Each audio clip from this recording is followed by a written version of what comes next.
देशभक्ति का जोश था वो। तुम मुझे खून दो, मैं तुम्हें आज़ादी दूंगा। इसी वीरता से भरा हुआ सुभाष चंद्र बोस था वो, सुभाष चंद्र बोस था वो।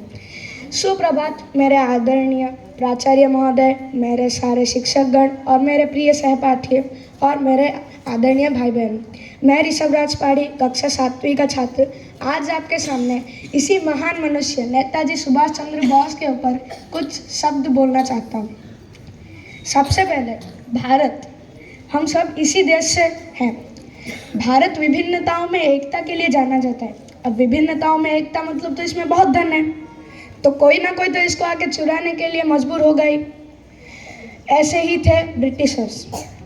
सन 1608 में सर्वप्रथमतः ईस्ट इंडिया कंपनी भारत को आई थी सूरत में। ऐसे वो ट्रेडिंग करने के लिए आए थे, पर उसी बहाने 1857 को उन्होंने पूरा भारत पे अपना कब्जा जमा लिया और फिर ईस्ट इंडिया कंपनी से शुरू हुआ ब्रिटिश राज का साम्राज्य। इसको रोकने के लिए हमारे भारत से बहुत सारे मनुष्य हैं, जैसे कि नाना साहेब, लक्ष्मीबाई और कुंवर सिंह, और बाद में भी जैसे कि चंद्रशेखर आज़ाद, भगत सिंह और सुभाष चंद्र बोस।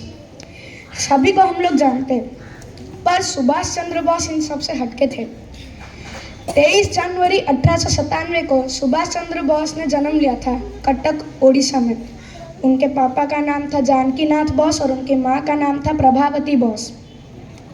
वो बहुत ही एजुकेटेड फैमिली से थे।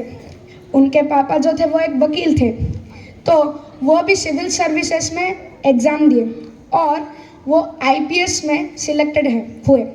पर जिस साल में वो आईपीएस के लिए सिलेक्टेड हुए थे 1921, उसी साल अप्रैल महीने में उन्होंने छोड़ दिया, क्योंकि ना उनको पता चला कि ये ब्रिटिश का है, ब्रिटिश हमारे भारत को ये कर रहा है। तो इसीलिए उन्होंने आईपीएस की नौकरी भी छोड़ दी और फिर वो जो है अब बहुत सारी जगहों पर गए दूसरों से मदद मांगकर एक सेना खड़ी करने के लिए। उन्होंने भारत में फॉरवर्ड कॉज नाम की एक आर्मी बनाई, जिसका काम था कि ब्रिटिश के खिलाफ जितने भी जो विरोधी थे उन सभी को एकत्रित करके मिलकर लड़ना, और उसमें वो सफल भी हुए। और वो जापान भी गए थे और वहाँ उन्होंने एक आर्मी बनाई, आज़ाद हिंद फौज, सब जानते हैं उसके बारे में। और उसी के मदद से उन्होंने जो है हमारे ब्रिटिश के खिलाफ लड़ाई की, पर वो उसमें हार गए। पर उनका आत्मबल टूटा नहीं और वो आगे बढ़ते गए। आज़ाद हिंद फौज की मदद से उन्होंने भारत के लिए जो विश्व युद्ध 2 भी लड़ा, उसमें भी उनको जो है सफलता प्राप्त हुई। और इन सब कार्यों से प्रेरित होकर बाकी जो थे फ्रीडम फाइटर्स, वो भी इस प्रकार लड़ने लगे कि ब्रिटिशर्स को अंत में भारत छोड़ना ही पड़ा।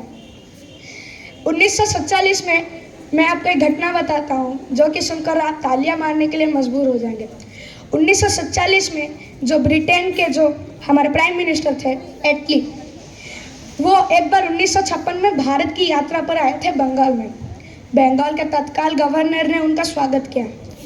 अब बंगाल के तत्काल गवर्नर ने ये बोला कि अहिंसा मूवमेंट, जो हमारा नॉन कॉपरेशन मूवमेंट था, उसके बाद कोई बड़ा आंदोलन हुआ नहीं है। अहिंसा आंदोलन होने के बाद कोई बड़ा आंदोलन तो हुआ नहीं। अब अगर आप चाहते तो हमारे भारत में और भी बहुत समय के लिए राज कर सकते थे, पर आपने ऐसा क्यों नहीं किया? उसके बाद जो जवाब आया एटली से, वो ये था कि सुभाष चंद्र बोस की जो आर्मी थी, वो आर्मी ने हमारे नाक में इतना दम कर दिया कि हमको अंत में भारत छोड़ना ही पड़ा था। और जब उन्होंने पूछा कि जो अहिंसा आंदोलन, सत्याग्रह, ये सब, तो उनका जवाब आया कि बिल्कुल भी उनका असर नहीं हुआ था हमारे ऊपर।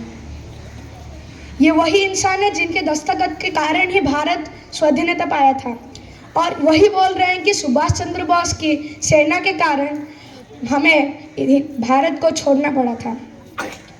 तो इससे आप समझ सकते हैं कि सुभाष चंद्र बोस ने कितना अच्छा काम किया था।